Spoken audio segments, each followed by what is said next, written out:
Welcome back to S group.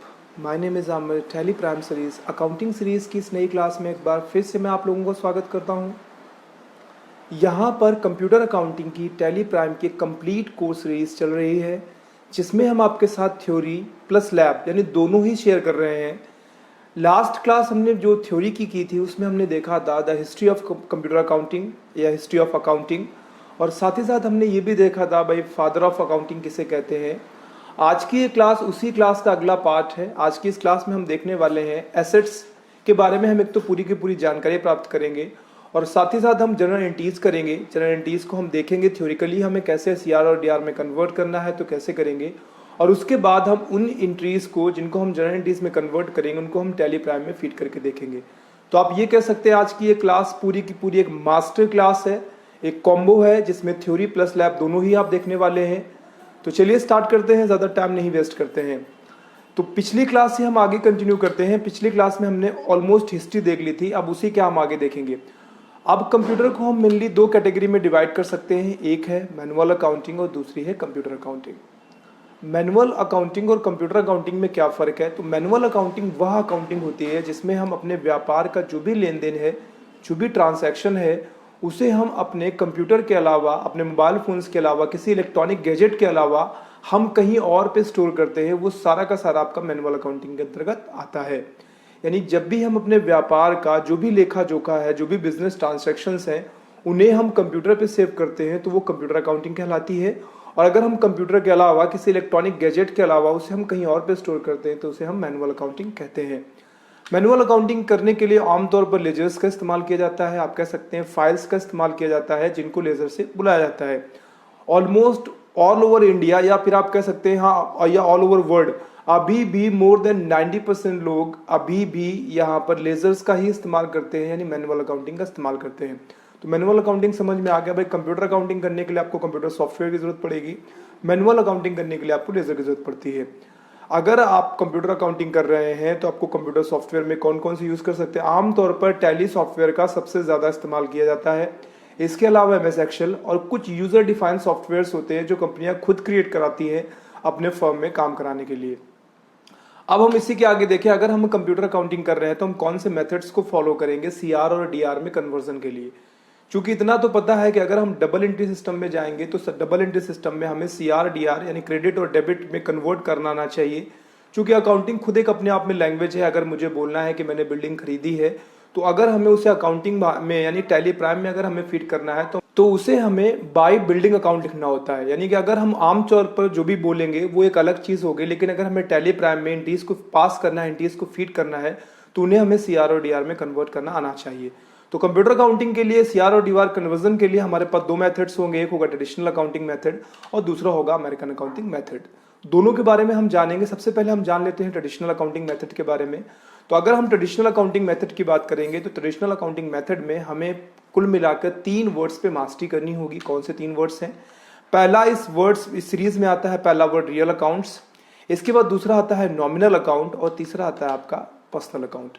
अगर आप traditional accounting follow करते हुए सीआर और डीआर में कन्वर्जन कर रहे हैं तो आपको रियल अकाउंट, नॉमिनल अकाउंट और पर्सनल अकाउंट्स के बारे में जानकारी होनी चाहिए।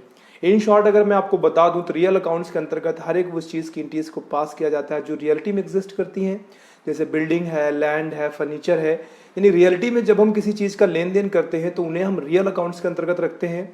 अगर हम किसी ऐसी चीज़ का लेन देन कर रहे हैं जो रियलिटी में एग्जिस्ट नहीं करता, जैसे हम कहते हैं हम बिल्डिंग रेंट पे कर रहे हैं, हम इलेक्ट्रिसिटी बिल पे कर रहे हैं, तो यहाँ पर हम इलेक्ट्रिसिटी बिल नहीं देते, उसकी जगह पे हम कैश देते हैं, लेकिन नाम इलेक्ट्रिसिटी बिल लिखा जाता है। तो ध्यान रखिए किसी ऐसी चीज़ को आपने परचेज किया है जो रियलिटी में थी और उसके बदले आपने पेमेंट किया, तो ये आपका रियल अकाउंट में आएगा। लेकिन यहाँ पर आप किसी चीज़ के बदले पेमेंट कर रहे हैं या पेमेंट आप रिसीव कर रहे हैं जो कि रियलिटी में एग्जिस्ट नहीं करती है, वो आपकी आती है नॉमिनल अकाउंट के अंतर्गत।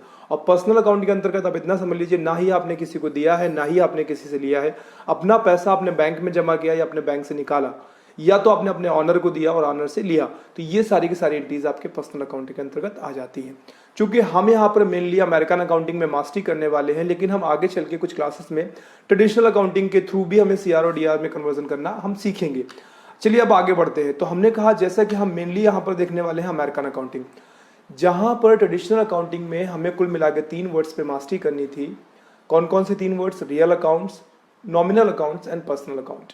लेकिन हमें अमेरिकन अकाउंटिंग अगर करनी है तो उसके लिए हमें कुल मिलाकर 5 वर्ड्स पे मास्टरी करनी होगी। वो 5 वर्ड्स कौन कौन से हैं? वो 5 वर्ड्स हैं आपका assets, expense, capital, liability and revenue. अगर आपको कंप्यूटर अकाउंटिंग करनी है अमेरिकन अकाउंटिंग मेथड के थ्रू तो आपको इन 5 वर्ड्स पे मास्टरी करनी पड़ेगी। अगर आप इन 5 वर्ड्स पे मास्टरी कर लेते हैं तो फिर आप कितनी सी बड़ी से बड़ी एंट्री हो आपके सामने, आप उसे बड़ी आसानी से बता लेंगे। तो अभी हम क्या करेंगे, एक एक करके हम एक एक टॉपिक को क्लियर करते चले जाएंगे। यहाँ से हम सबसे पहले देखने वाले हैं एसेट्स। हम अमेरिकन अकाउंटिंग ही करेंगे तो पहले हम एसेट्स के बारे में जान लेते हैं। एसेट्स क्या है, कितने प्रकार के होते हैं, फिर हम कुछ जनरलिटीज को देखते हैं। तो सबसे पहले इसी सीरीज में हम देखते हैं भाई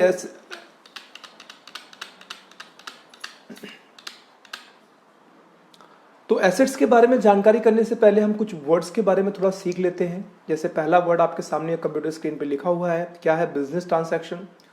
अब हम लोग क्या करेंगे, हम बिजनेस ट्रांसैक्शन वर्ड का इस्तेमाल करेंगे बार बार। तो मेन क्वेश्चन ये आता है कि बिजनेस ट्रांसैक्शन कहते किसे हैं। देखिए, बिजनेस ट्रांसैक्शन की अगर हम डेफिनेशन देखें तो आपको स्क्रीन पे दिखाई दे रहे, व्यापार में कुछ भी ऐसा घटित हो जिसे रिकॉर्ड करने की जरूरत पड़े उसे हम बिजनेस ट्रांसैक्शन कहते हैं।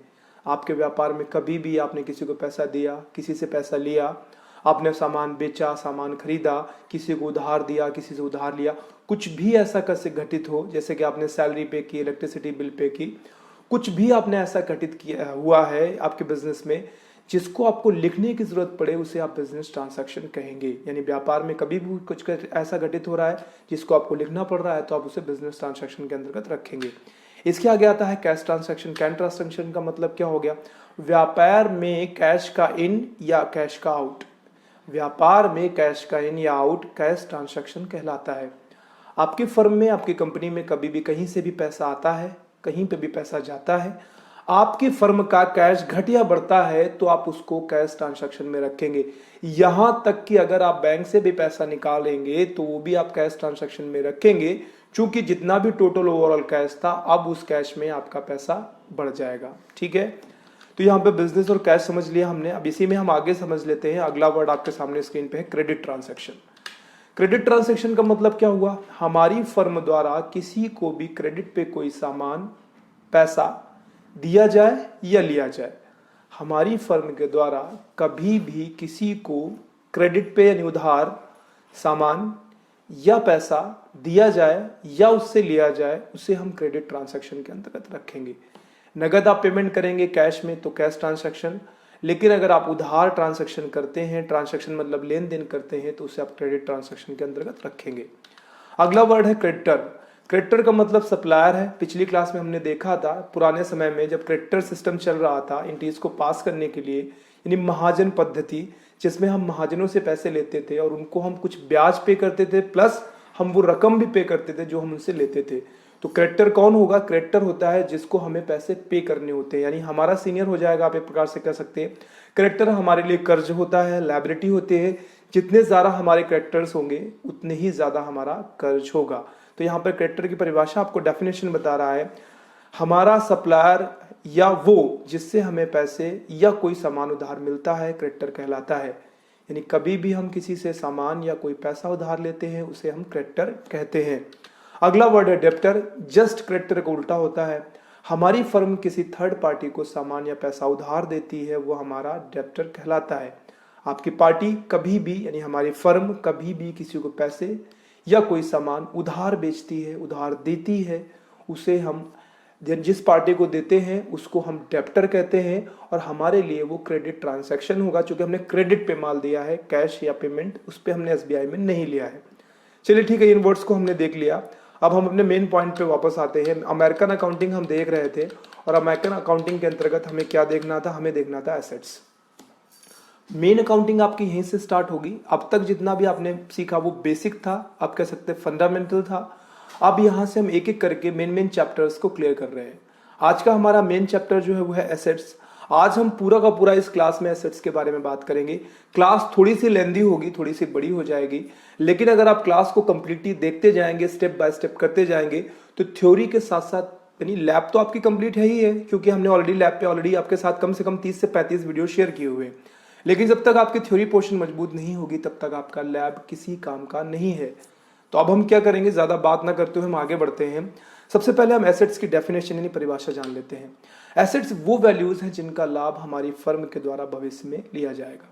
हमारे पास कुछ भी ऐसा पड़ा है जिसे हम भविष्य में यूज कर सकते हैं, हमारे लिए वो एसेट्स होगा। एग्जाम्पल में समझ लीजिए, आपके पास कोई बिल्डिंग पड़ी है। क्यों पड़ी है? क्योंकि आप उसे भविष्य में यूज करेंगे, आप उसको बेचेंगे या उसमें रहेंगे या कुछ भी ऐसा करेंगे आपके पास इसीलिए ताकि उसको यूज कर पाएंगे। आपके पास जमीन पड़ी हुई है। क्यों पड़ी हुई है? ताकि आप उसको यूज करेंगे। कब? भविष्य में। भविष्य एक सेकंड बाद स्टार्ट हो जाता है। आपके तिजोरी में कैश पड़ा हुआ है। क्यों पड़ा हुआ है? ताकि उसे आप भविष्य में यूज करेंगे। बैंकों में पैसा आपने डाल के रखा है, चाहे आपका करंट अकाउंट हो, चाहे आपका सेविंग अकाउंट हो, चाहे आपका फिक्स डिपॉजिट हो, सब क्या है? सब आपका एसेट्स है। ऐसे ही कंप्यूटर आपने खरीदा है या आपके पास पड़ा हुआ है, इसे आप संपत्ति या इसे आप एसेट्स के नाम से जानते हैं, क्योंकि आप इसका लाभ भविष्य में लेंगे। ध्यान रखिए, आप तक ले रहे हैं तो है ही है, आप भविष्य में भी ले पाएंगे तो आपका एसेट्स कहलाएगा। आगे मशीन है। मशीन क्या है? मशीन भी एसेट्स है। क्यों? क्योंकि उसका लाभ हम भविष्य में लेंगे। टूल्स मतलब आपके औजार, वो भी आपके एसेट्स कहलाएंगे। फर्नीचर है। डेप्टर, डेप्टर मतलब किसी बंदे को आपने पैसे उधार दिए। अभी जैसे इससे पहले हमने डेफिनेशन पढ़ी थी, अगर आप किसी को, किसी पार्टी को आप माल या पैसा उधार देते हैं, वो सारा का सारा आपका किस में आ जाता है? उसको हम डेप्टर कहते हैं। तो वो डेप्टर हमारा एसेट्स क्यों है? क्योंकि वो लाभ हमें भविष्य में देगा, पैसे रिटर्न करेगा भविष्य में, किसी भी तरीके से वो कर्ज को अदा करेगा, तो हमें उसका बेनिफिट भविष्य में ही मिलेगा। तो ये आपके सारे के सारे एसेट्स के अंतर्गत आ जाते हैं। ये बात होगी भाई एसेट्स किसे कहते हैं। तो एसेट्स हर एक वो चीज है जिसका लाभ आप भविष्य में लेते हैं, आप फ्यूचर में लेते हैं। अब बात आती है एसेट्स कितने प्रकार के होते हैं। तो एसेट्स मेनली 3 प्रकार के होते हैं। एक है current assets, non current assets जिसको आप फिक्स एसेट्स के नाम से भी जानते हैं, और तीसरा है फिक्टिटियस एसेट्स जिसको हम झूठा एसेट्स कहते हैं। आमतौर पर ये मान लीजिए रियलिटी में एग्जिस्ट नहीं करता, लेकिन इसके प्रेजेंस से हमारे व्यापार को प्रॉफिट जरूर होता है। कैसे होता है? एक एक करके जरा तीनों चीजों को हम समझते हैं। सबसे पहले हम समझते हैं क्रेडिट ट्रांसैक्शन क्या है, फिर समझते हैं हम क्रेडिट ट्रांसैक्शन नहीं, करंट एसेट्स किसे कहते हैं। इसके बाद हम समझते हैं नॉन करंट एसेट्स किसे कहते हैं, नहीं फिक्स एसेट्स किसे कहते हैं, और हम फिक्टिटियस एसेट्स किसे कहते हैं। हर एक वो चीज जिसका लाभ हम भविष्य में लेंगे वो एसेट्स कहलाएगी, लेकिन वो 3 प्रकार के एसेट्स हैं। अब आपको उन तीनों प्रकार के एसेट्स को 3 भागों में बांट देना है। चलिए स्टार्ट करते हैं एक एक करके। सबसे पहले हम जानकारी करते हैं करंट एसेट्स की। करंट एसेट्स किसे कहते हैं? तो करंट एसेट्स वो एसेट्स हैं जिनका लाभ हमारी फर्म के द्वारा साल के अंदर अंदर ले लिया जाएगा, हम करंट एसेट्स कहते हैं उन्हें। करंट ईयर में जिस भी चीज का आप लाभ ले पाएंगे उसे आप करंट एसेट्स कहेंगे। एग्जांपल किसके तौर पर आपको समझाने की कोशिश करता हूं। आपके बैंक में आपका एक अकाउंट है, एक सेविंग अकाउंट है और एक है करंट अकाउंट। क्यों है? क्योंकि आप निरंतर तौर पर उस पर पैसे डालते और निकालते रहते हैं। यानी एक साल में अगर आप ओवरऑल देखेंगे तो ऑलमोस्ट हम लोग तो महीने में 3-4 बार डालते हो, 3-4 बार निकालते हैं। यानी उसका प्रॉफिट हम, उसका बेनिफिट हम साल के अंदर अंदर कई बार ले चुके होते हैं। तो ये आपका जिसका लाभ हम साल के अंदर अंदर ले रहे हैं वो सारे के सारे आपके करंट एसेट्स कहलाते हैं, करंट ईयर में यूज किए जाते हैं। ठीक है, तो क्या क्या बैंक अकाउंट्स में आपका सेविंग अकाउंट एंड आपका करंट अकाउंट आएगा। ध्यान रखिए फिक्स डिपॉजिट नहीं आएगा, क्योंकि फिक्स डिपॉजिट लॉन्ग टर्म आपका डिपॉजिट है, वो आपका नॉन करंट में आएगा। उसके बारे में हम बाद में बात करते हैं। आपका करंट अकाउंट है या आपका सेविंग अकाउंट है, ये दोनों के दोनों आपके करंट एसेट्स के अंतर्गत आएंगे। ऐसे कैश इन हैंड, जितना आपके पास पैसा पड़ा हुआ है, आपके पॉकेट में जो भी पैसा है वो आपका करंट एसेट्स ही है। क्यों? क्योंकि अभी भी आप बाहर निकलेंगे, कहीं मार्केट में आपको कोई सामान अच्छा लगता है, आप फट से उसको खरीद लेते हैं, तो वो कैश आपका निरंतर घटता या बढ़ता रहता है। तो ये कैश इन हैंड इसी को बोलेंगे हम। और ये क्या है? ये करंट एसेट्स है। इसको आप कह सकते हैं चल संपत्ति, चूंकि ये चलती फिरती रहती है। अगला है डेप्टर। मैंने अभी बताया था आपको, आपने किसी पार्टी को पैसे उधार दिए हैं, तो आमतौर पर बंदा जब भी किसी को पैसे उधार देता है तो 2 महीने 3 महीने के लिए हार्डली बस, अगर आपने करंट ईयर के अंदर अंदर आपको उससे पैसे उधार जो दिए हैं आपने उसको ले लेना है, तो वो करंट एसेट्स के अंतर्गत आएगा। आमतौर पर करंट एसेट्स में ही इनको रखा जाता है। कोई भी बहुत लंबे समय के लिए किसी पार्टी को पैसे उधार नहीं देती है। प्रीपेड एक्सपेंसेस का मतलब क्या हो गया? प्रीपेड एक्सपेंसेस का मतलब हो गया जैसे आपने मोबाइल का रिचार्ज कराया है, आपने बिल्डिंग रेंट पे किया है, प्रीपेड है, पहले से पे कर दिया है। जैसे आमतौर पर मैं समझाता हूँ, हमने एक बिल्डिंग हायर की, बिल्डिंग का रेंट है मान लीजिए 5000 रुपीज़। अब हम बिल्डिंग को महीने भर यूज करके पेमेंट करेंगे तो एक्सपेंस कहलाएगी, लेकिन हम बिल्डिंग पे रहने भी नहीं गए हैं और हमें एडवांस में कुछ डिपॉजिट जमा करना होता है, तो फिर वो एक्सपेंस जो होगा आपका वो प्रीपेड एक्सपेंस कहलाएगा और उसको हम लोग रखते हैं एसेट्स के अंतर्गत। तो ये आपका एसेट्स आएगा। अब एक एक करके हम आगे समझेंगे। और स्टॉक इन्वेंट्री का मतलब जितना भी आपके पास माल पड़ा है, हम माल इसीलिए है ताकि उसे भविष्य में आप यूज करेंगे, लेकिन कितना भविष्य में? करंट ईयर के अंदर अंदर। करंट ईयर के अंदर अंदर आप उसको यूज कर लेंगे तो आपका करंट एसेट्स ही कहलाएगा। इसीलिए स्टॉक इन्वेंट्री आप कह सकते हैं इनको गुड्स, ये सारे के सारे आपके करंट एसेट्स के अंतर्गत आते हैं। अगला है other liquid assets. Liquid assets का मतलब कुछ चीजें आपने जो डंप करके रखी हैं लिक्विड फॉर्म में है, तो आपको पता है लिक्विड फॉर्म में जो भी चीजें होती हैं वो ज्यादा लंबे समय तक नहीं होती हैं, जल्दी खराब हो जाती है। तो जो लिक्विड एसेट्स हैं आपके पास, जो कि आपने लिक्विड फॉर्म में आपने अपने पास स्टोर करके रखा हुआ है, वो आपके सारे के सारे करंट एसेट्स में आएंगे। कोई डाउट है तो उसे आप कमेंट सेक्शन पे लिख सकते हैं। अगर आपको कोई भी टॉपिक समझ में नहीं आएगा तो आप उसे कमेंट में लिख दीजिएगा। चूंकि हमें थ्योरी प्लस लैब दोनों करना है, क्लास थोड़ी लेंदी हो जा रही है, इसलिए हम फटाफट खत्म करेंगे। आगे बढ़ते हैं इसी के आगे। ये तो करंट की बात होगी, अब हम बात करते हैं नॉन करंट एसेट्स की। नॉन करंट एसेट्स में यानी फिक्स एसेट्स में क्या आता है, तो फिक्स एसेट्स वो एसेट्स होते हैं जिनका लाभ हमारी फर्म के द्वारा साल के अंदर तो लिया ही जाता है, साल के बाद भी लिया जा सकेगा। उन्हें हम लोग बोलते हैं नॉन करंट एसेट्स, जिसको फिक्स एसेट्स के नाम से जाना जाता है। आमतौर पर एग्जांपल में समझ लीजिए तो कंप्यूटर की 1 साल की वारंटी पे तो हम उसको खरीदते हैं, तो 1 साल तो चलाएंगे ही चलाएंगे, और 1 साल के बाद भी हम उसे यूज कर पाएंगे, तो वो आपका नॉन करंट में आता है, फिक्स्ड में आता है। ये आपकी है अचल संपत्ति, यानी एक जगह पे फिक्स रहती है। दूसरा आपका कंप्यूटर इक्विपमेंट्स है। भाई कंप्यूटर के जो उपकरण है वो भी आपके फिक्स्ड में ही आएंगे। क्यों? क्योंकि 1 साल की तो वारंटी आती है आमतौर पर, और हम लोग कोई भी चीज मार्केट से परचेज करते हैं इसी इरादे के साथ कि उसे हम बहुत लंबे समय तक यूज करेंगे। अगला है कंप्यूटर सॉफ्टवेयर्स हैं, ये भी आपकी फिक्स एसेट्स के अंतर्गत आ जाएंगे। फर्नीचर खरीदा है, साल भर से ज्यादा चलाऊंगा, फिक्स एसेट्स है। Land, building, tools, machine, solid assets. Solid assets आपके आते हैं फिक्स एसेट्स में, जबकि लिक्विड एसेट्स आते हैं आपके करंट एसेट्स में। आमतौर पर इतना समझ लिया आप, जितने भी टेंजिबल एसेट्स हैं, टेंजिबल एसेट्स का मतलब जिनको आप छू सकते हैं, वो सारे के सारे आपके फिक्स एसेट्स में रखे जाते हैं। कैश को छोड़ दीजिए आप उसमें, ठीक है। इतना समझ लीजिए हर एक वो चीज जिसका लाभ आप करंट ईयर में तो ले ही लें, करंट ईयर के बाद भी ले पाए, तो वो सारे के सारे आपके नॉन करंट यानी फिक्स्ड में आते हैं। ध्यान रखिए इसमें बैंक अकाउंट आता है, कौन सा? फिक्स्ड डिपॉजिट, यानी एफडी आपने किया है 3 या 4 साल का, तो करंट ईयर में भले ही ना लाभ लें, लेकिन करंट ईयर के बाद जरूर ले सकेंगे, तो आपका फिक्स एसेट्स में आएगा। ठीक है, 2 चीजें क्लियर हो गई। अगला समझते हैं भाई फिक्टिव एसेट्स क्या है। मैंने आपको बताया था, इसको बोलते हैं झूठा एसेट्स।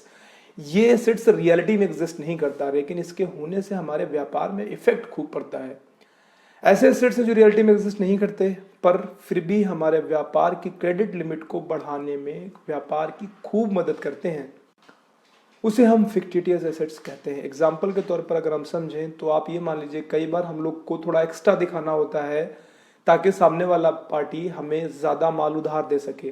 भाई जब हम किसी से माल उधार खरीदते हैं तो वो माल हमें तभी उधार देगा जब उसको लगेगा कि मैं उसको पैसा वापस कर पाऊंगा। जब उसको ये लगता है कि मैं ज्यादा अमीर हूं तो मुझे ज्यादा उधार देगा, उसे लगता है कि मेरे पास पैसे नहीं, मैं कंगाल हूं, तो मुझे कम पैसे उधार देगा, कुछ कम सामान उधार देगा।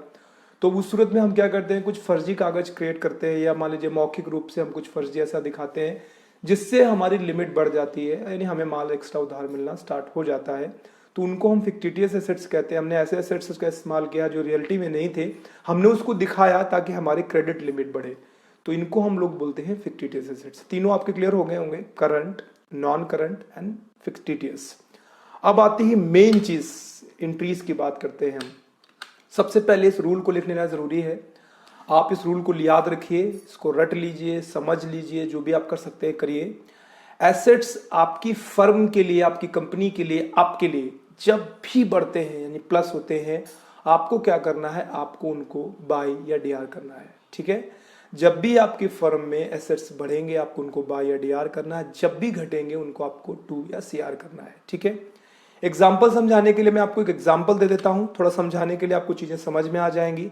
जैसे मैंने साइड में लिख के रखा हुआ है, जब आप एंट्रीज पास करें तो आप हो सके तो इनको रूल्स को साइड में लिख लें, क्योंकि हर बार आपका इन रूल्स का इस्तेमाल होना है। चलिए देखते हैं भाई, यहाँ पे एक एंट्री लिखी हुई है, लिखा है firm purchased land of 5 lakh and sold building of 15 lakh. हमारी फर्म ने, हमारी कंपनी ने 5 लाख रुपए की जमीन खरीदी है और 15 लाख रुपए की बिल्डिंग बेची है। अब हमें इसको सीआर और डीआर में कन्वर्ट करना है। कैसे करेंगे, दैट इज द क्वेश्चन। अब यहां पर आपको अगर सीआर और डीआर में कन्वर्ट करना है तो मेन चीज जो आपको समझनी पड़ेगी वो ये समझनी पड़ेगी कि आपकी फर्म के पास क्या बढ़ा और क्या घटा। चूंकि यहाँ पे 2 चीजों में ट्रांसैक्शन हो रहा है। आपने लैंड खरीदी है, तो पहला तो आपका ट्रांसैक्शन जो हुआ वो लैंड के फॉर्म में हुआ, कितने का है, 5 लाख का। और दूसरा आपका बिल्डिंग के ट्रांसैक्शन बिल्डिंग के फॉर्म में हुआ, कितने का है, 15 लाख का। समझने वाली चीज ये है कि आपने क्या घटाया क्या बढ़ाया। जब आप लैंड परचेज करते हो, जब आप लैंड खरीदते हो, तो आपके पास क्या बढ़ेगा क्या घटेगा। अगर हम इसकी बात करें तो जब हम लैंड परचेज करते हैं, जब हम लैंड खरीदते हैं, तो हमारे पास लैंड बढ़ता है हमेशा। आप जिस चीज को खरीदेंगे आपकी प्रॉपर्टी में वो चीज जुड़ जाती है। तो प्लस लैंड हो गया आपका कितना 5 लाख। लेकिन लैंड फ्री में नहीं मिलेगी, हमें उसके लिए अपना कैश 5 लाख घटाना पड़ेगा। तो माइनस में हो जाएगा आपका 5 लाख कैश माइनस में। ठीक है, अब वही चीज आपको बिल्डिंग क्या करनी है, बेचनी है। तो बिल्डिंग को आपको माइनस करना होगा, क्योंकि जिस चीज को आप बेचेंगे वो आपकी प्रॉपर्टी से कम हो जाएगा और उसके बदले आपको कैश यहाँ पे बढ़ जाएगा। तो ये आपका प्लस हो गया। आई डोंट थिंक सो इसमें कोई इश्यूज होंगे आपके। जो चीज आप बेच रहे हो उसको घटा रहे हो, उसके बदले कैश बढ़ा रहे हो, और जो चीज आप खरीद रहे हो उस चीज में आप उस चीज को, उस एसेट्स को बढ़ा रहे हो, उसके बदले कैश घटा रहे हो। अब इसको हमें सीआरडीआर में कन्वर्ट करना है। तो कैसे कन्वर्ट करेंगे, कन्वर्ट करने के लिए रूल थोड़ा याद करते हैं। अभी मैंने आपको थोड़ी देर पहले एक रूल बताया था, जहां पे भी आपको प्लस सिंबल दिखाई देता है आपको उसको बाई या डीआर करना है। जहां पे भी आपको माइनस सिंबल दिखाई देता है आपको वहां पे टू या सीआर करना है। जहां पे माइनस सिंबल टू या सीआर, जहां पे प्लस सिंबल बाई या डीआर। ठीक है, क्लियर है। चलिए जरा करके देख लेते हैं भाई। अब अगर हमें इस एंट्री को पास करना है तो कैसे पास करेंगे हम। आपको इसमें आगे बढ़ के देखिए, अब यहां से हमने प्लस सिंबल हटाया, बाय लैंड कर दिया, माइनस हटाया, टू कैश कर दिया। कुछ चेंजेस नहीं, बस प्लस माइनस सिंबल्स हटा रहा हूं मैं। माइनस को हटाया मैंने, टू बिल्डिंग कर दी, और यहाँ पे प्लस हटाया हमने, उसके जगह पे बाय कैश कर दिया। ये आपका ऑलमोस्ट काफी हद तक काम हो गया। अब बात आती है कि जो आपने काम कर लिया है,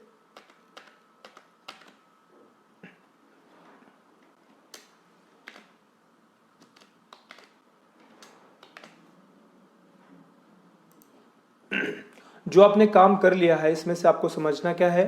देखिए, अगर आप इसको एंट्री को ऐसे लिख के रखेंगे तो ये भी सही है आपकी, इसमें गलत नहीं कहा जाएगा इसको, लेकिन आपको समझना पड़ेगा। यहाँ पे टू में कैश है और बाई में कैश है। चूंकि प्लस और माइनस सिंबल्स आपको यहाँ पे दिखाई दे रहे हैं, चूंकि दोनों अपोजिट है एक दूसरे से, तो अगर आप चाहें तो टू का कैश 5 लाख और बाई का कैश 15 लाख है। तो यानी इसका मतलब ये होगा कि बाई का कैश ज्यादा है, कितना 10 लाख। तो अगर आप चाहें तो इसको मर्ज करके लिख सकते हैं। आप जो चीजें अलग थी तो उनको अलग तो लिख लीजिए छांट के। इससे हमने लैंड निकाल लिया और इससे हमने बिल्डिंग। अब ये दोनों कैश कैश हैं, तो कैश को हमने आपस में घटाया बढ़ाया, तो यहाँ पर कितना बचा, बाई का आपका अकाउंट बचा 10 लाख रुपए। तो हमने इस रूल को फॉलो करते हुए, जो मैंने आपको अभी गोल्डन रूल बताया था, स्टार्टिंग में मैंने आपसे कहा था उसको लिख के रख लीजिएगा, तो आपने देखा मैंने उसी रूल का इस्तेमाल किया है। और उस रूल का इस्तेमाल करते हुए हमने एक पहली जनरल एंट्री पास कर दी यहाँ पे, और हमारे पास फाइनल एंट्री यहाँ पे पहुंच गई है। ठीक है, क्लियर है। चलिए, अच्छी बात है। अब हम थोड़ा आगे देख लेते हैं, इसी से थोड़ा मिलता जुलता हम कुछ और एंट्रीज पास करके देखते हैं। हमारे सामने अगली स्क्रीन पे अगली एंट्री है, लिखा है फर्म ने परचेज किया है मशीन, कितने की है, 10 लाख रुपए की, और फर्नीचर क्या किया है, बेचा है 50,000 रुपए का। अब इसमें अगर हमें एंट्रीज पास करनी है तो क्या करेंगे, मशीन खरीदी तो प्लस कर दीजिए मशीन, और आप कैश माइनस कर दीजिए। ठीक है, फर्नीचर आपने बेचना है तो माइनस कर दीजिए फर्नीचर, और उसके बदले कैश प्लस कर दीजिए। अब क्या करना है, प्लस हटाइए, बाई मशीन अकाउंट 10 लाख और टू कैश अकाउंट 10 लाख। यहाँ पर आप माइनस हटाइए, टू कर दीजिए उसकी जगह पे, और कर दीजिए टू फर्नीचर अकाउंट 50,000 और कर दीजिए बाई कैश अकाउंट 50,000। फिर से सेम चीज, कैश कैश 2 बार आया है, तो ये आपकी हो जाएगी बाई मशीन अकाउंट 10 लाख, और उसके बदले आपका हो जाएगा यहाँ पर, अगर हम और मर्ज करके लिखेंगे तो टू में फर्नीचर आ जाएगा और बाई टू में ही कैश बचेगा। क्योंकि टू का कैश 10 लाख था और बाई का यहाँ पे मात्र 50,000 रुपए था, तो 9,50,000 रुपए आ जाएगा। ये आपकी सेकेंड एंट्री हो गई। अगली एंट्री देख लेते हैं इसी सीरीज में। अगर ऐसे ही हमें अगली एंट्री पास करनी है तो कैसे पास करेंगे। यहाँ पे लिखा हुआ फर्म ने 50,000 रुपए एसबीआई बैंक में जमा किए हैं और 20,000 रुपए का लैपटॉप खरीदा है। तो सबसे पहले जो जमा कर दिया उस बैंक को बढ़ा दीजिए। जब हम किसी बैंक में पैसे जमा करते हैं तो हमेशा वो बैंक बढ़ती है, तो प्लस में एसबीआई कितना, जितना पहले पैसा पड़ा होगा एसबीआई में, अब आज के बाद उसमें से 50,000 रुपए एक्स्ट्रा जोड़े जाएंगे, तो प्लस भी एसबीआई कर दिया।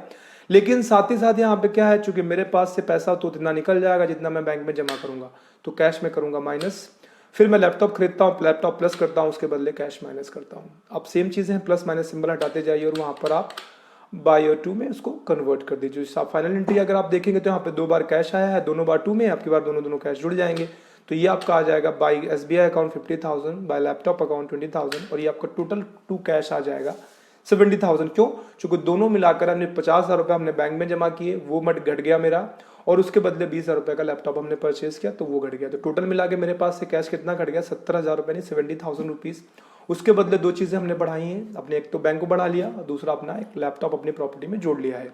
ठीक है, अगली एंट्री देख लेते हैं इसी सीरीज में। यहाँ पे लिखा है फर्म ने ट्रांसफर किए हैं 20,000 रुपीज़ SBI बैंक से BOB में। बैंक ऑफ बड़ौदा में आपने डाले हैं कितने?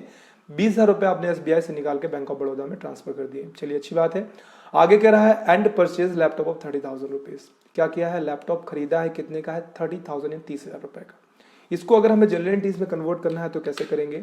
सबसे पहले आपको करना क्या है, जिस बैंक में आपने पैसे डाले हैं, ट्रांसफर कराए, उस बैंक को बढ़ा दीजिए, जिससे निकाले उसको घटा दीजिए। तो यहाँ पे हमने SBI से निकाले थे 20 और उसको डाले किस में थे हमने? BOB में। तो BOB को बढ़ाया, SBI को घटाया। अब लैपटॉप खरीदेंगे तो लैपटॉप खरीद लीजिए, लैपटॉप प्लस हो जाएगा और उसके बदले कैश माइनस हो जाएगा। अब इसकी फाइनल एंट्री बनाइए तो प्लस सिंबल हटाइए और प्लस सिंबल की जगह पे आप बाई और माइनस सिंबल की जगह पे 2 का यूज कर दीजिए। अब फाइनल एंट्री आपके सामने बनकर रेडी हो गई है। आई डोंट थिंक सो कि कोई डाउट है, होना चाहिए, फिर भी है तो कमेंट में लिख के बताइए। I will make another video on that. आगे देखते हैं इसी सीरीज में कुछ और इंक्रीज कर लेते हैं, फिर हमें लैब भी करनी है, थोड़ी बड़ी हो जाएगी, हेक्टिक हो जाएगी क्लास, लेकिन हम देखेंगे जरूर। चलिए अच्छा, यहाँ पे अगली एंट्री लिखी हुई है फर्म ने परचेज किया है बिल्डिंग, एक बार 20 लाख रुपए की बिल्डिंग खरीदी है, 10 लाख का पेमेंट हमने कैश में किया है और 10 लाख रुपए का हमने चेक दे दिया है। ठीक है, कई बार होता है कि हम माल परचेस करते हैं तो परचेस करते समय टोटल पेमेंट हम थ्रू आउट किसी एक चीज में नहीं करते हैं। तो वैसे ही हुआ, हमने क्या किया, हमने 20 लाख की बिल्डिंग तो खरीदी, 10 लाख का मैंने उसको कैश पकड़ाया, 10 लाख रुपए अपनी बिल्डिंग अपनी बैंक से निकाल के दे दी। तो टोटल मिला के 20 उसको पहुंचने थे, 20 पहुंच गए हैं। एंट्री बनाएंगे तो सबसे पहले बिल्डिंग खरीद लेते हैं, प्लस बिल्डिंग 20, कैश 10 माइनस कर लेता हूँ और माइनस 10 कर देता हूँ अपने SBI बैंक से। एंट्री आपकी फाइनल बन जाएगी। आप देख लीजिए फाइनल एंट्री क्या बनेगी। तो फाइनल एंट्री आपको दिखाई दे रही है आपकी स्क्रीन पे। By building account 20 lakh rupees, to cash account 10 lakh, to SBI account 10 lakh rupees. चलिए अच्छी है, आगे देखते हैं अगली एंट्री ऐसी सीरीज में। सामने लिखा हुआ है फर्म ने इस बार मशीन बेची है 10 लाख की महेश एंड सन्स को। 5 लाख तो उसने हमें दे दिए हैं, लेकिन 5 लाख कह बाद में देंगे। ठीक है, किसी पार्टी को आपने 5 लाख रुपए, मतलब 10 लाख का सामान आप दे रहे हैं, वो आपको 5 लाख रुपए दे रहा है और 5 कह रहा है बाद में देगा, तो अब इसको कैसे बनाएंगे? सबसे पहले आपने जो सामान उसको दिया माइनस कर लीजिए उसको आप। तो मशीन में कर देता हूँ माइनस, पैसे उसने जितने दिए उसको प्लस कर लेता हूँ। तो प्लस में कैश कर लिया हमने 5 लाख प्लस। अब जितना उससे लेना उतना उसके खाते में डाल दीजिए। तो जितना लेना है आपको, कितना लेना है, प्लस में रहेगा, यहाँ पे माइनस सिंबल प्रिंटेड है by mistake and I apologise for that, but यहाँ पर प्लस में आएगा महेश एंड सन्स, जो कि हमारा एसेट्स होगा, वो कितना होगा 5 लाख रुपीज। अब क्या नहीं कि ऊपर जो ऊपर वाला है सिर्फ माइनस में आएगा, दोनों ही बाकी प्लस प्लस में है। अब इसकी एंट्री को पास करना है तो 2 में मशीन, बाय में कैश और बाय में Mahesh and sons. I am sure entry clear हो गई होगी। अब जितनी भी हमने एंट्रीज पास करी हैं वो एंट्रीज आपके सामने लिखी हुई हैं। पहली एंट्री थी by land account 5 lakh, to building account 15 lakh, by cash account 10 lakh. दूसरी एंट्री थी by machine account 10 lakh, to furniture account 50,000, to cash account 9 lakh 50,000। तीसरी एंट्री थी by SBI account 50,000, by laptop account 20,000, to cash account 70,000। तीसरी एंट्री तो ये थी आपकी। चौथी क्या थी? बाय बैंक ऑफ बड़ौदा यानी BOB account 20,000, to SBI account 20,000, by laptop account 30,000 and to cash account 30,000। और जो लास्ट की एंट्री थी वो आपकी क्या थी? To machine account 10 lakh, by cash account 5 lakh and by Mahesh and sons account 5 lakh. अब करते हैं लैब इसकी टैली प्राइम में। लैब करेंगे तो कैसे करेंगे? उसके पहले आपको लेजर्स क्रिएट करने हैं। तो जितने भी नाम यहाँ पर हमने यूज किए एंट्रियों में, सारे के सारे नाम हमने एक तरफ लिख लिए हैं लेजर्स नेम से। ध्यान रखना एक बार ही एक नाम लिखा जाएगा। कोई नाम जैसे कैश हर एंट्री में आया है तो ऐसा नहीं हम बार बार कैश बनाएंगे, एक ही बार किसी भी लेजर का नाम लिखा जाएगा। तो हमने एक तरफ लेजर नेम लिख लिया और वो जिसमें भी जाएगा। तो लैंड अभी थोड़ी देर पहले हमने क्लास में देखा था भाई लैंड फिक्स एसेट्स होती है। क्यों? क्योंकि उसको लंबे समय तक यूज करते हैं। तो अंडर ग्रुप में देखते जाइए, लैंड का अंडर ग्रुप होगा फिक्स एसेट्स, बिल्डिंग का भी फिक्स एसेट्स होता है। कैश में बता चुका हूं, उसको हम करंट एसेट्स कहते हैं, लेकिन उसको कैश इन हैंड में रखा जाता है। ठीक है, करंट एसेट्स है और वो कैश इन हैंड में रखा जाता है। ऐसे मशीन आपकी फिक्स्ड है, फर्नीचर फिक्स्ड है, SBI बैंक अकाउंट है आपका, ये करंट में चला जाएगा। लैपटॉप फिक्स्ड है, महेश एंड सन्स डेप्टर है हमारे। डेप्टर में आपको पहले भी बता चुका हूं, नहीं देखा तो उसको देख जरूर लीजिए आप। ठीक है, और फिर आपका आ जाएगा BOB क्या है, बैंक अकाउंट। क्लियर है, अच्छी बात है। आगे देखते हैं। ठीक है, अब अगर हमें टैली प्राइम में इस एंट्री को पास करना है तो कैसे पास करेंगे, चलिए जरा देख लेते हैं। उसके लिए सबसे पहले मैं क्या करता हूं, मैं यहां से अपने टैली प्राइम सॉफ्टवेयर को करता हूं ओपन। मैंने ओपन कर लिया है। अब जब हम टैली प्राइम सॉफ्टवेयर को ओपन करेंगे तो ओपन करने के बाद सबसे पहला क्या होता है, लॉगिन करने के लिए आपके पास 4 और 5 ऑप्शंस होंगे, उनमें से किसी एक ऑप्शन को आपको चूज करना है। हम कंटिन्यू इन एजुकेशन मोड पे यूज करेंगे, आगे वाले ऑप्शंस हम देखेंगे स्टेप बाय स्टेप फिर कभी। आज की क्लास में जितनी हमने अभी एंट्रीज पास की हैं 5, हम इनको एंट्री पास करके देखते हैं टैली प्राइम में। तो कंटिन्यू इन एजुकेशन मोड पे चले जाएंगे तो ये इंटरफेस कुछ ऐसा आएगा। ऑप्शंस जितने भी हैं वो सारे बाद में देखेंगे कभी हम। इस पे हालांकि मैं वीडियो बना चुका हूँ, पूरी की पूरी लैब पर मैंने एक सीरीज बना रखी है। अभी फिलहाल हमें इन 5 एंट्रीज को पास करना है तो हमें 2 ऑप्शंस के ही मेनली यूज करने हैं। आपको लेजर्स क्रिएट करने हैं। कौन कौन से लेजर्स, आप टेबल में देख लीजिए, सारे लेजर्स आपके सामने लिखे हुए हैं। ओवरऑल लैंड का, बिल्डिंग का, कैश का, फर्नीचर का, मशीन का, एसबीआई का, लैपटॉप का, महस एंड सन्स का एंड बीओबी का, ये सारे के सारे लेजर्स क्रिएट करने हैं। आपका बस इतना ही काम है। तो लेजर क्रिएट करने के लिए आपको करना क्या है, आपको सबसे पहले आपको अपने नाम की एक कंपनी क्रिएट करनी है। ठीक है, क्योंकि पहली बार आप जान करने वाले हैं तो आपको एक कंपनी क्रिएट करनी है। कंपनी क्रिएट करने के लिए शॉर्टकट क्या होता है Alt + F3 प्रेस करिए अपने कीबोर्ड से। जैसे आप Alt F3 प्रेस करेंगे तो एक नई स्क्रीन आपके सामने ओपन हो जाएगी। अब वो नई स्क्रीन जो आपके सामने ओपन होगी, आपको उसमें जाना है क्रिएट कंपनी पे। आपको बस क्रिएट कंपनी पे क्लिक कर देना है और आपके सामने एक नया पेज ओपन होगा। आपको बस उसमें क्या करना है, आपको इसमें नाम डाल देना है। मैं डाल देता हूं AS group private limited GTM। Enter करता हूं, मेलिंग नेम यही रहेगा हमारा, यानी कोई भी हमें मैसेज करता है तो मेल बॉक्स में मैसेज में यही नाम लिखेगा। मेलिंग एड्रेस क्या होगा, तो हमारा मेलिंग एड्रेस नॉर्म तौर पर हम लोग यूज करते हैं घाटमपुर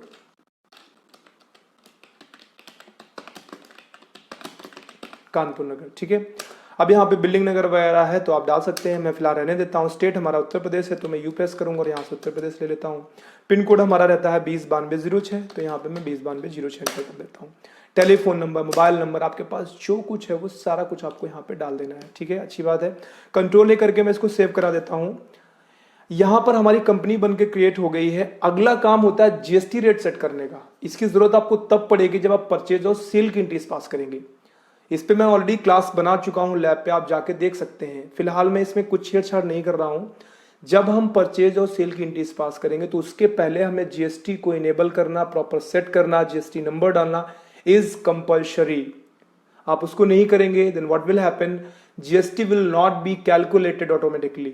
अगर आप जीएसटी को वहां पर सही से सेट नहीं करेंगे then there will be a problem while you are passing entry in sales and purchase voucher, then GST will not be calculated itself। आपको ये चीजें प्रॉपरली सेट करनी होंगी। तो मैं यहाँ पे फिलहाल अभी कंट्रोल लेकर के उसको सेव करा देता हूँ। सेव करने के बाद अब हम पहुंच गए मेन स्क्रीन पे। अपने AS group private limited GTM नाम की कंपनी पे हमने लॉगिन कर लिया है। हमें क्या करना है, हमें बनाने हैं लेजर्स। लेजर्स बनाने के लिए आपको क्रिएट पे जाना है। मास्टर्स ट्रांजैक्शंस 2 पे हमें काम करना है। मास्टर्स पे जाके हमें लेजर्स क्रिएट करने हैं, ट्रांजैक्शंस पे एंट्रीज पास करनी है। तो क्रिएट करिए और क्रिएट पे जाइए, लेजर्स पे टाइप करना स्टार्ट कर दीजिए। फटाफट आपको एक एक वर्ड से अगर याद हो तो सबसे पहला लेजर कौन सा था एक बार मैं आपको रिमाइंडर दे देता हूं। तो लैंड, बिल्डिंग, कैश, फर्नीचर, एक एक करके बनाना शुरू करते हैं। सबसे पहले लैंड का बना देते हैं। तो यहां से हम लैंड फिक्स एसेट्स है, एंटर करते जाइए, गुड्स कर दीजिए, कंट्रोल करके सेव करा दीजिए। अगला था बिल्डिंग, फिर बिल्डिंग यहाँ पे टाइप करेंगे, एंटर प्रेस करेंगे, एंटर फिक्स एसेट्स रहेगा। यहाँ से गुड्स करते जाइए और कंट्रोल करके सेव कराते जाइए। अगला कैश था, कैश नहीं बनाते हम, कैश इन हैंड का बना रहता है, प्रॉफिट एंड लॉस का बना रहता है, तो वो मत बनाइए, एसबीआई का बना लीजिए। आप यहाँ से एंटर करिए। बैंक अकाउंट था हमारा तो यहाँ पे हम बैंक अकाउंट, और इसके बाद हम कंट्रोल करके सेव करा देंगे। अब यहाँ पर डिटेल तो बहुत सारी पूछेगा, भाई अकाउंट होल्डर का नाम बताइए, IFSC कोड बताइए, बैंक का आप सारा कुछ डिटेल्स मांगेगा। फिलहाल मेरे पास नहीं, मैं कंट्रोल करके सेव करा देता हूँ। SBI था, इसके बाद बैंक ऑफ बड़ौदा भी था तो मैं यहाँ पे BOB टाइप करता हूँ, बैंक ऑफ बड़ौदा। इसके बाद फिर मैं बाकी करके सेव करा देता हूँ। ठीक है, इसके बाद फर्नीचर था, अगर आपको याद हो तो यहाँ पे हम फर्नीचर टाइप करेंगे, फर्नीचर, एंटर प्रेस करेंगे। फर्नीचर क्या होता है, फिक्स एसेट, सारे टेंजिबल थिंग्स फिक्स एसेट्स के अंतर्गत आती हैं। आपको यहाँ से गुड्स करके कंट्रोल करके उसको सेव करा देना है। अच्छी बात है, आगे देखेंगे और आप कौन कौन से थे एक बार जरा दोबारा से देख लेते हैं। तो यहाँ पर हमने लैंड बना लिया, बिल्डिंग बना लिया, फर्नीचर बना लिया, मशीन बनाना है, मशीन, लैपटॉप और महस एंड सन्स बनाने हमें। तो अब की बार हम सबसे पहले क्या करते हैं, हम बनाते हैं मशीन का। तो मशीन टाइप कर देता हूं, एंटर प्रेस करता हूं, फिक्स एसेट से कंट्रोल करके सेव करा देता हूं। सर्विस रह गया, कोई दिक्कत नहीं, I will find out next time. इसके बाद क्या था, महस एंड सन्स था, तो महस एंड सन्स। सनी डेप्टर है, सनी डेप्टर, और कंट्रोल ए करके सेव करा देते हैं। ठीक है, अभी कुछ रह गया, एक बार दोबारा से चेक कर लेते हैं। लैपटॉप रह गया है तो लैपटॉप बना लेते हैं भाई। लैपटॉप फिक्स एसेट्स रहेगा, एफ प्रेस करेंगे, फिक्स एसेट एंड कंट्रोल ए करके यहाँ से आपको गुड्स कर लेना है, कंट्रोल ए करके सेव करा देना है। पहला काम खत्म हो गया। टैली प्राइम ओपन करिए, सबसे पहले कंपनी क्रिएट करिए। कंपनी क्रिएट करने को मैंने आपको बता दिया है, हालांकि इसको मैंने स्टेप बाय स्टेप बताया है। करीबन 25 मोर देन दैट क्लासेस पड़ी हुई हैं जहां पे मैं सारा कुछ बता चुका हूं आपको एक एक करके। चूंकि ये मास्टर क्लास है एसेट्स पे, तो सारा कुछ हम एसेट्स रिलेटेड करते चले जा रहे हैं। लेजर पास करने के बाद आपको सबसे पहले स्केप करना है और आपको गेटवे ऑफ टैली पे चले जाना है। ठीक है, चले गए। अब आपको जाना है ट्रांसैक्शंस में और यहां से आपको वाउचर्स पे चले जाना है, इंटर कर दीजिए। इसके बाद मैं जरा आपको टेबल आपकी दिखा देता हूं। यहां पर हमने वाउचर्स के नाम लिखे हैं, ध्यान रखिए। वाउचर्स का मतलब आप इतना समझ लीजिए, ट्रांसैक्शन टाइप। किसी को पैसा दे रहे हैं तो भाई पेमेंट है, किसी से पैसा ले रहे हैं तो रिसिप्ट है। अगर आप पैसा किसी को दे नहीं रहे हैं, ना किसी से ले रहे हैं, आप बैंक में अपना पैसा डाल रहे हैं, बैंक से निकाल रहे हैं, तो ना तो पेमेंट होगा ना तो रिसिप्ट होगा, वो कॉन्ट्रा में आएगा। वाउचर्स कितने प्रकार के होते हैं इस पे मैंने ऑलरेडी सेपरेट क्लास बना दी है, आप जाकर चाहें तो आप चेकआउट कर सकते हैं। ठीक है, तो वाउचर्स कितने प्रकार के होते हैं, किन वाउचर्स का क्या रोल होता है, I have already uploaded a video about it. यहाँ पर हम इतना, यहाँ पर हमने सारे के सारे वाउचर्स के नाम लिख रखे हैं। तो पहला का पेमेंट रिसिप्ट है, दूसरे में पेमेंट है चूंकि 2 में कैश आया है, कैश जा रहा है। फिर पेमेंट है चूंकि 2 में कैश आया है। अगली देखेंगे तो 2 है, चूंकि पहले में हमने बैंक से बैंक ट्रांसफर किया था तो वो कॉन्ट्रा था, ना पेमेंट था ना तो रिसिप्ट था। लेकिन लैपटॉप खरीदा था तो उसको पेमेंट किया था हमने, तो पेमेंट था। लास्ट वाली आप देखेंगे तो मैथ्स एंड सन्स से हमने पैसे लिए थे। यहां पर तो ये बाय मिस्टेक पेमेंट लिखा हुआ है, लेकिन इसकी हम एंट्री रिसिप्ट के अंतर्गत पास करेंगे। चलिए पास करना स्टार्ट करते हैं। सबसे पहले आपको रिसिप्ट में पास करनी है, तो हम यहाँ पर टैली प्राइम सॉफ्टवेयर में आपको रिसिप्ट वाउचर को ओपन करना है। कई बार ऐसा होता है कि भाई आपका बाय एंड टू ना दिखाई दे, तो आप क्या करेंगे, तो सबसे पहले अगर आपको बाय एंड टू ना दिखाई देगा तो आपको यहाँ पे चेंज मोड पे जाना है और आपको यहाँ से डबल एंट्री सिस्टम को इनेबल कर लेना है। ठीक है, डबल एंट्री सिस्टम को इनेबल कर लीजिए। इनेबल करने के बाद अब यहाँ पर आपको बाय में क्या डालना है जरा देख लीजिए भाई। बाय में लैंड डालना है तो यहाँ से लैंड सेलेक्ट करिए। पैसे देखिए कितने डालने हैं बैंक लैंड में आपको, तो 5 लाख, तो यहाँ से हम 5 लाख फिल कर देते हैं, इंटर प्रेस करते हैं। अगला में क्या है, फिर आपका 2 में बिल्डिंग है, तो इस बार हम क्या करेंगे, 2 में यहाँ पे मैं बिल्डिंग में बी प्रेस करता हूँ और यहाँ से मैं बिल्डिंग कर देता हूँ। बिल्डिंग कितने की जरा देख लेता हूँ भाई। बिल्डिंग आपकी थी 15 लाख रुपए की, तो यहाँ पे मैं 15 लाख फिल करूंगा। पेमेंट में नहीं जाएगी एंट्री, ये रिसिप्ट में जाएगी, मैंने ध्यान नहीं दिया है क्योंकि यहाँ पर रिसिप्ट ऑलरेडी कोडेड है, तो रिसिप्ट कर लेते हैं भाई। साइड में यहाँ पर आपको सारे के सारे वाउचर्स दिखाई दे रहे हैं, एप्सिप्स होता है इसका शॉर्टकट। रिसिप्ट कर लीजिए। 2 में आपकी बिल्डिंग थी तो यहाँ पे 2 में बिल्डिंग कर लीजिए। कितने की थी, 15 लाख की, तो यहाँ पे 15 लाख फिल कर दीजिए, एंटर प्रेस करिए। अब यहाँ पे बाय में क्या था, बाय में लैंड थी, कितने की थी, 5 लाख रुपए की, तो 5 लाख फिल कर लीजिए, एंटर प्रेस कर दीजिए। फिर बाकी का पैसा आपको लेना है तो 2 बाय में कैश कर लीजिए, तो कैश कितना था, 10 लाख रुपए, ये आपकी एंट्री हो गई। एंटर प्रेस करिए, एंटर प्रेस करिए। डेट एंड टाइम का थोड़ा इशू आ रहा है, तो क्योंकि करंट ईयर के बारे में मुझे देखना पड़ेगा, तो करंट ईयर आपको अगर कभी ऐसा इशू आता है तो आपको F2 प्रेस करना है। F2 प्रेस करके आपको देखना है डेट क्या है, तो 1 अप्रैल 2021 डेट है इसकी, अच्छी बात है। अब फिर क्या दिक्कत है, अब यहाँ पे करंट पीरियड के बारे में इशू आ रहा है, तो ऑल्ट F2 दबाइए और आप ये देखिए कि आपका फाइनेंशियल ईयर कब का है। तो यहाँ से मैं ऑल्ट F2 प्रेस करता हूँ और फाइनेंशियल ईयर आपको यहाँ पर 121, यहाँ पर आपको आपका फाइनेंशियल 21-22 करना है, जो कि यहाँ पर गलती से 20-21 है, इस वजह से आपकी एंट्री ले नहीं रहा है, तो इसको आपको 21-22 कर देना है। और अब आप यहाँ पर डेट एक बार चेक कर लीजिए, डेट अब ठीक है आपकी, और आप कंट्रोल ए करके इसको सेव करा दीजिए, तो आपकी एंट्री पहली वाली हो गई पास।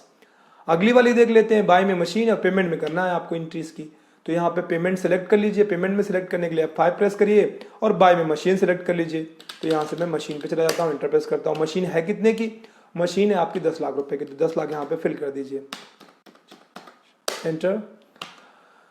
2 में फर्नीचर है 50,000 रुपए का, तो 2 में आपके फर्नीचर का ऐप प्रेस करिए और फर्नीचर आ जाएगा, कितने का है, 50,000 का, तो 1 2 3 एंटर। बाकी का पेमेंट आपको कैश में करना है, तो 2 में कैश, तो कैश सिलेक्ट करेंगे तो ऑटोमेटिक 9,50,000 रुपए यहाँ पे शो कर रहा है, एंटर करिए और इस एंट्री को सिलेक्ट करा दीजिए। 2 एंट्रीज पास हो गई आपकी, तीसरी पास करने वाले हैं, पेमेंट में जानी है तीसरी, तो आपको यहाँ से पेमेंट सिलेक्टेड है। अब देखिए आपकी तीसरी वाली जो एंट्री है, बाय में सबसे पहले SBI था, फिर बाय में लैपटॉप था और यहाँ पे 2 में कैश है, यानी कि हमने यहाँ पे क्या किया है, बाय में SBI में पैसे जमा किए थे शायद, तो ये आपकी यहाँ से कॉन्ट्रा में और उसमें चली जाएगी। एक बार ट्राई करके देख लेते हैं फिर भी। पहले हम बाय में लैपटॉप डाल के देखते हैं। तो बाय में लैपटॉप यहाँ पे मैं एंटर कर देता हूँ। ठीक है, लैपटॉप कितने का है? 20,000 रुपीज़ का। अब हम बाई में अगर देखते हैं तो यहाँ पे एसबीआई शो नहीं कर रहा है, चूंकि एसबीआई को जो 50,000 रुपये आपको जमा करने थे वो पेमेंट में तो नहीं जाएगा। तो एक काम कर सकते हैं, यहाँ से हम इसको टू में 20,000 रुपीज़ हम इसका कैश पेमेंट कर देते हैं, और जो 50,000 रुपये एसबीआई वाला था उससे हम क्या करते हैं, उसे हम कॉन्ट्रा में डाल देते हैं। तो कॉन्ट्रा में चले जाते हैं F4, और यहाँ पे किस बैंक में डालना है या निकालना है एक बार जरा चेक करते हैं। एसबीआई बाई में है तो मतलब आपको बैंक में पैसे डालने हैं। तो यहाँ पर हम टू में कैश करेंगे, कितना? 50,000 आपको डालना है, तो ये 50,000 रुपये कम कर लेते हैं। निगेटिव कैश है, कोई बात नहीं, बाय में एसबीआई कर लेते हैं भाई, तो एसबीआई हो गया आपका, ये एंट्री पास होगी। कंफ्यूज मत होइएगा, चूंकि जिस चीज का पेमेंट करेंगे वही पेमेंट में जाता है, और जब आप बैंक में पैसा अपने ही बैंक में पैसा डालेंगे तो पेमेंट में नहीं जाएगा, वो कॉन्ट्रा में जाएगा। कितने प्रकार के होते हैं आप प्लेलिस्ट पे जाके चेकआउट कर सकते हैं। थ्योरी की क्लासेस वहाँ पे ऑलरेडी पड़ी हुई, नहीं तो आप थोड़ा वेट करिए, आगे अगले वाले वीडियोस में मैं आपको बता दूंगा भाई वाउचर्स क्या होते हैं और कितने प्रकार के होते हैं। ठीक है, अगली एंट्री देखते हैं। तो यहाँ पे 2 हो गई, तीसरी हो गई हमारी इनफैक्ट, और हम चौथी वाली पास करने वाले हैं। चौथी में क्या है? पहले तो कॉन्ट्रा में जा रही है, दूसरी आपके पेमेंट में जा रही है। तो कॉन्ट्रा तो हमारा ओपन ही है अभी। टू में क्या है आपका? चौथी वाली एंट्री में टू में एसबीआई है और बाई में बीओबी है। तो टू में एसबीआई करिए, कितना? 20,000,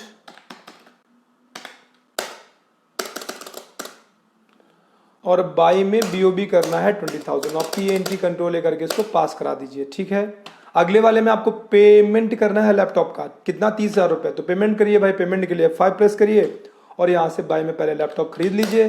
कितना का? 30,000 रुपये का, एंटर कर दीजिए, और उसका कैश में आप पेमेंट कर लीजिए। ठीक है, एंट्री हो गई आपकी, कंट्रोल लेकर के उसको सेव। चलिए अगली देख लेते हैं भाई। अगली में क्या करना है हमें? लैपटॉप तक 5वीं। तो टू में लास्ट वाली पेमेंट में चली जा रही है आपकी, पेमेंट की जगह पे रिसिप्ट पे जाएगी, मैंने आपको पहले बता दिया था। तो रिसिप्ट में जाने के लिए आपको करना क्या है? आपको फिर से यहाँ पे चले जाना है और आपको F6 प्रेस करना है। देखिए शॉर्टकट्स याद ना रहे, कोई बड़ी बात नहीं, कोई दिक्कत वाली बात भी नहीं है। अगर आपको शॉर्टकट्स याद नहीं रहते हैं तो साइड में सब दिखाई देते हैं, आप माउस से जाके वहाँ पे क्लिक कर सकते हैं। ठीक है, अब आपको करना क्या है? सबसे पहले जो चीज़ बेचनी है आपको उसको डाल देना है। टू में मशीन है तो आप मशीन को यहाँ पे टू में कर दीजिए। ठीक है, मशीन को कर दिया हमने। मशीन कितने की थी एक बार देख लेते हैं भाई। मशीन टोटल मिला के हमारी 10 लाख रुपए की है, तो 10 लाख रुपए यहाँ पे हम डाल देते हैं, इंटर। पैसा आपको कितना मिल रहा है कैश? 5 लाख रुपए, 5 लाख रुपए डाल दीजिए। बाकी का पार्टी का नाम तो यहाँ पे एम प्रेस करूंगा और महसन सर्विस करके यहाँ पे कंट्रोल लेकर के इसको सेव करा दूंगा। तो ये सारी की सारी एंट्रीज थी जितनी हमने अभी तक पूरी की इस पूरी क्लास में हमने एसेट्स पढ़े, जनरलिटीज बनाई, और उनको हमने टैली प्राइम में पास करके देखा। अब रिपोर्ट आपको देखनी है तो स्किप करके चले जाइए, इसी के नीचे डे बुक में जाइए, और जितने भी आपने ट्रांजैक्शंस पास किए हैं वो सारे आपके यहाँ पे दिखाई दे रहे हैं। ठीक है, अब चूंकि हमारे केस में क्या हम डेट तो यहीं पे डाल पे आए हैं, तो इस वजह से डेट सारी 1 ही अप्रैल आ रही है साइड में। लेकिन अगर आप जिस भी एंट्री पे जाकर आप एंटर प्रेस करेंगे तो वो इस एंट्री आपके सामने ओपन हो जाएगी, क्या थी, कब बनी थी, कैसे बनी थी, और आपको टोटल मिला के सारा कुछ करने के बाद कितना आपके पास सामान यानी कैश बैक के जो भी प्रकार का आपका कितना एसेट्स आपके पास आया है, कितना क्या है, चेक करना है। बैलेंस शीट में चले जाइए, तो टोटल मिला के आप यहाँ पे देखेंगे कर्जा आपके ऊपर 10 लाख रुपए का है। किसका है? सॉरी, फिक्स एसेट्स आपके पास 10 लाख रुपए के हैं। किसके हैं? तो 10 लाख रुपए में 15 लाख रुपए का तो बिल्डिंग है, मतलब था, जिसमें से आपका शायद माइनस हुआ है कुछ ओवरऑल। यानी ओवरऑल आप देखेंगे तो 15 लाख की तो यहाँ पर बता रहा है आपको बिल्डिंग है, लेकिन फर्नीचर आपने बेचा है। इसके बाद आप ओवरऑल देखेंगे यहाँ पे एडजस्टमेंट के साथ आपको बता रहा है क्या चीजें पड़ी हैं, क्या चीजें आपके पास से गई हैं। करंट एसेट्स में आप देख सकते हैं यहाँ पर आपके पास डेप्टर्स आपको 5 लाख लेने हैं। किससे? महसन सन से इंटरप्रेस कर दीजिए, आपको दिख जाएगा। ठीक है, आगे कैश इन हैंड आपके तिजोरी में कितना पैसा पड़ा हुआ है? 4,50,000 रुपये पड़ा हुआ है। और बैंक में कितना पैसा पड़ा हुआ है? 50,000 रुपये। क्यों पड़ा हुआ है? जाके इंटरप्रेस कर दीजिए। तो देखिए 20,000 रुपये भाई आपको बैंक ऑफ बड़ौदा में पड़ा हुआ है, और 30,000 रुपये आपके एसबीआई अकाउंट में पड़ा हुआ है। बैंक ऑफ बड़ौदा वाले में इंटरप्रेस करेंगे, इंटरप्रेस करेंगे तो बता रहा आपने एसबीआई बैंक से निकाल के बैंक ऑफ बड़ौदा में डाले, तो वही आपके 20,000 पड़े हुए हैं। स्किप करके बाहर चले जाइए, स्किप करके फिर से बाहर चले जाइए, और अब तेजी देखिए 30,000 रुपये इसमें कहाँ से आए? इंटरप्रेस करिए, तो यहाँ पे देखिए आपने 30,000 रुपये का जो भी ट्रांसैक्शन है, तो शुरू में 50,000 रुपये आपने क्या किए थे? डाले थे एसबीआई बैंक में। ठीक है, अच्छी बात है। फिर उसके बाद क्या हुआ? उसके बाद आपने 20,000 रुपये ट्रांसफर कराए थे एसबीआई बैंक से बैंक ऑफ बड़ौदा में, तो वो 20,000 रुपये घटे, 50 में से 20 माइनस होकर आपके 30,000 रुपये शो कर रहे हैं। तो टोटल मिला के आप देखेंगे तो यहाँ पे 50,000 रुपये शो कर रहा है, 20 आपका बैंक ऑफ बड़ौदा और 30 आपका एसबीआई अकाउंट में है। तो ये पूरी की पूरी कंप्लीट क्लास थी, मास्टर क्लास एसेट्स पे। हमने एसेट्स की थ्योरी, जनरलिटीज और उसकी लैब टैली प्राइम में पूरी कर ली है। क्लास यहीं पे आज की ख़त्म होगी। अगर आपको ये क्लास पसंद आई है इसे लाइक ज़रूर करें। अगली क्लास में हम देखने वाले हैं एक्सपेंसेस के बारे में, पूरी की पूरी मास्टर क्लास पढ़ेंगे। अगली क्लास में हम एक्सपेंसेस की जनरलिटीज़ देखेंगे, उनकी थ्योरीज़ देखेंगे, प्लस उनकी लैब करके देखेंगे टैली प्राइम में। आज की क्लास फिलहाल यहीं पे ख़त्म होगी। क्लास थोड़ी सी लेंदी हो गई, थोड़ी सी बड़ी हो गई है और बड़ी होनी भी चाहिए क्योंकि हमने काफ़ी कुछ एक ही वीडियो में देख भी लिया है। तो आज फिलहाल यहीं पे क्लास ख़त्म होगी। बहुत जल्द फिर से मिलेंगे, तब तक अपना खूब सारा ख्याल रखिए। Bye bye, take care.